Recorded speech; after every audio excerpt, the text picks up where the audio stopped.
ভগবান শিব ও ভগবতী পার্বতী তাদের আপন আলয় পারস্পরিক সেবা, সৌহার্দ্য ও আলাপনে রত। তাদের নিত্য লীলা বোঝার সাধ্য নেই কারো, উপরন্তু তারা তাদের আপন ভূমা চৈতন্যময় পারম্যে সদা ক্রিয়াশীল। তাই তাদের লীলাক্রিয়া জাগতিক হতে পরাজাগতিকে পরিব্যাপ্ত।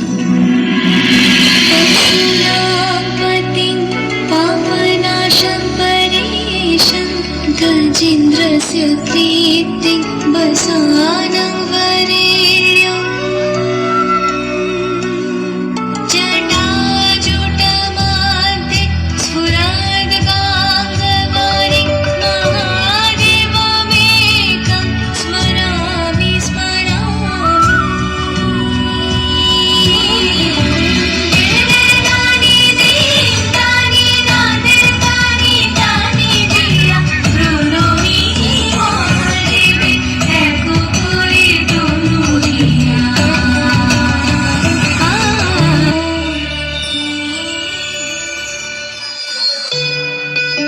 হে দেবী, আমি আপনার সেবায় অত্যন্ত খুশি, কিন্তু হে কালী, আজ আপনার এই রূপ আমায় বিচলিত করছে।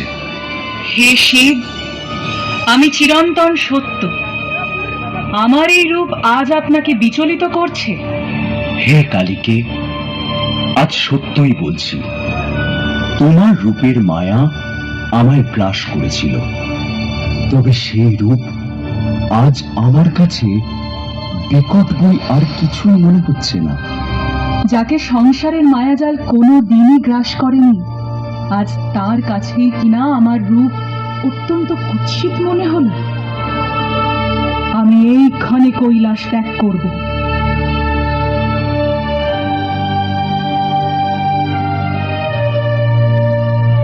দেবী, আমায় ক্ষমা করো, আমি তোমার ক্রোধের কারণ হতে চাইনি। আগামী ভবিষ্যৎ তোমার নবরূপে আবির্ভূত হবার জন্য অপেক্ষায়। যা ভবিতব্য সেইভাবেই অসুর দলনে রূপে তোমার আবির্ভাব একান্ত কাম্য।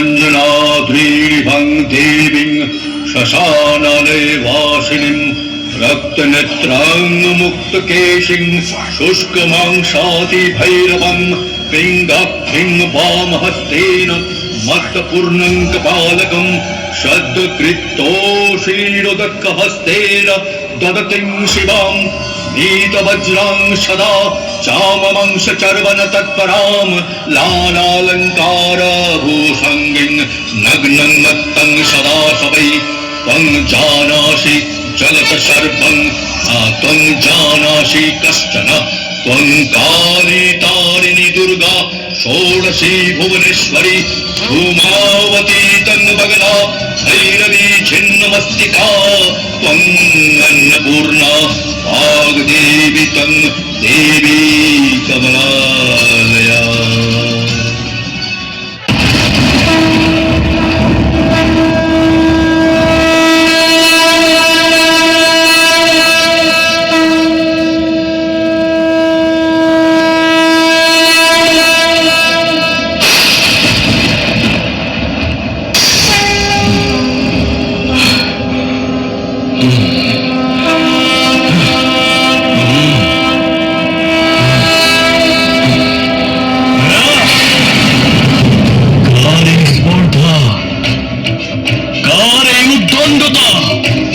মহিষাসুরের ত্রাসের সাম্রাজ্যে এই ভীষণ নিনাদের উৎস কোথায়? কোথায় কোথায় কোথায়? সংবাদ আছে অসুররাজ, ঋষিকাত্তায়নী আশ্রমে সকল দেবতারা একত্রিত হয়েছেন। সেই তেজরাশি একত্রিত হয়ে সৃষ্টি হয়েছে এক মহা তেজা নারীর। শুধু তাই নয়, এই শঙ্খ নিনাদ তাই, যার প্রচন্ড শব্দে চতুর্দশ লোক প্রকম্পিত হচ্ছে। বুঝেছি, এই দুর্বিনয় আসলে আমাকেই রণে আহ্বান। দেখুন চামর, তোমরা সৈন্য নিয়ে রণে গমন করো।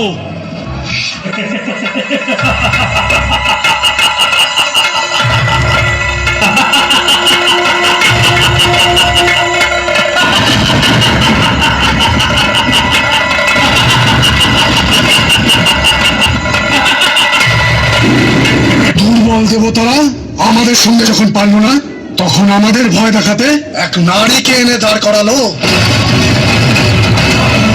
কেবলমাত্র শরীরে কালো রং মেখে আসলেই কালের সম্মুখীন হওয়া যায় না মূর্খ নারী। ব্রহ্মাণ্ডের চিরন্তন সত্য হলো এই যে শক্তির অধিকারী কেবলমাত্র পুরুষরাই হয়, নারীরা তো চিরকালই অপরাধ। নারীদের জন্মই হয় চিরকাল পুরুষদের পেছনে থাকার জন্য, পুরুষদের সামনে মাথা নিচু করে। নারীদের কাজ হলো পুরুষদের আনন্দ দান করা, কর্ম দিয়ে, কথা দিয়ে, আর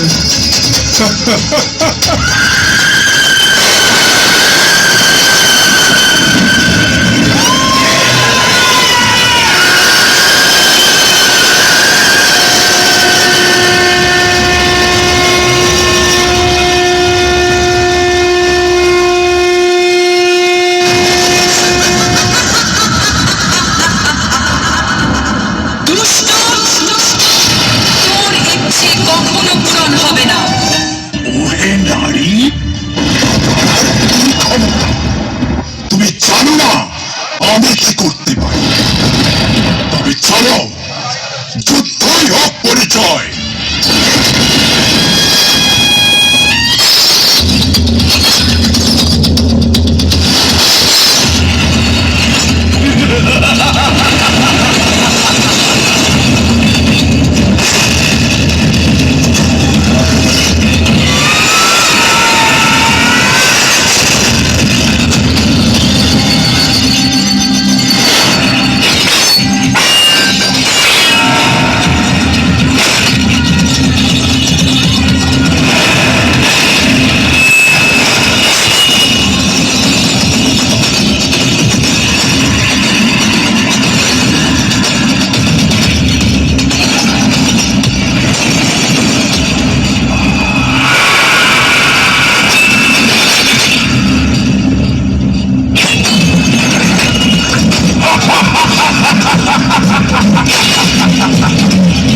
আমার মৃত্যু নেই, কি করে আমায় মারবে তুমি? এক সামান্য নারী তুমি। আমার দুটি বিন্দু রক্তের ফোঁটায় তৈরি হবে শত সহস্র রক্ত বীজে। তাদের মারবে কি করে?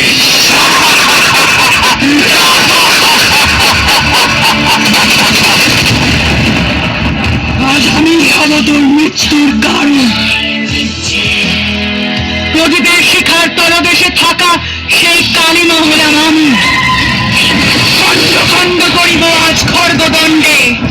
বিভাসিত আমি, তোর রক্তে শান্ত হবে আমার পিপাসা।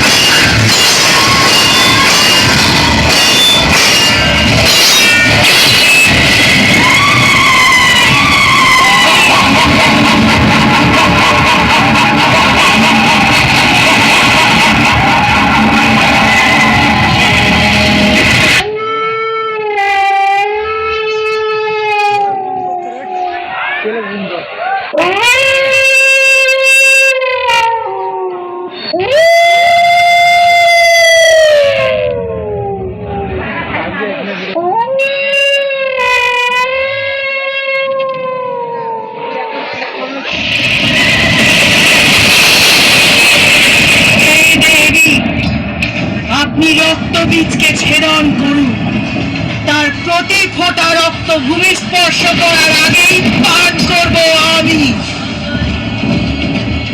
অতঃপর দেবী কৌশিকী ও চামুন্ডা রণক্ষেত্র জুড়ে শত্রু উত্তপ্ত।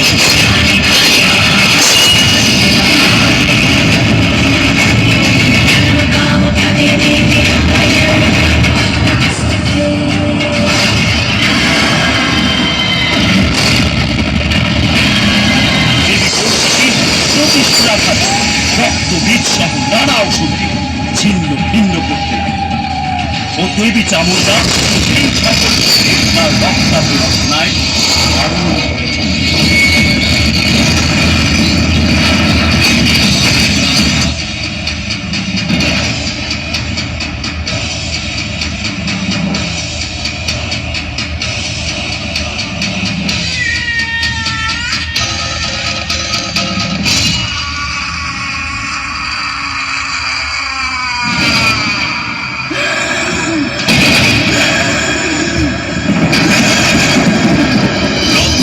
বধ করার পর ক্রোধে ফেটে পড়লেন মা।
মহাদেব এলেন শান্ত।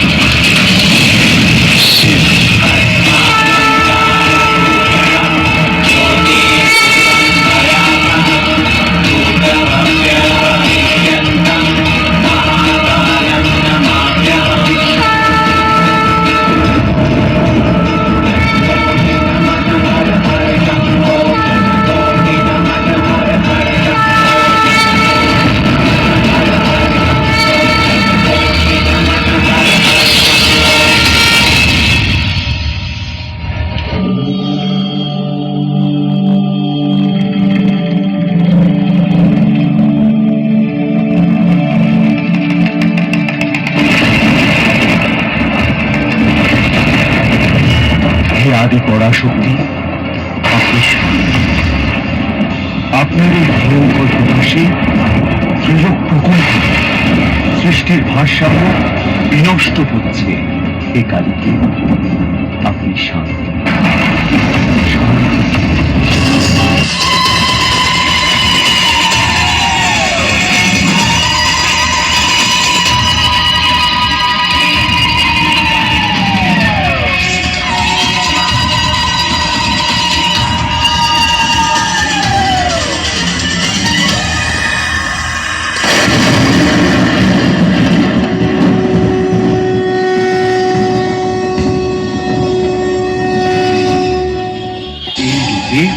ভগবতী সচ্চিদানন্দ স্বরূপিণী পূর্ণ ব্রহ্ম পরম কালতত্ত্ব চতুর্দিকে পরিত্যাপিত।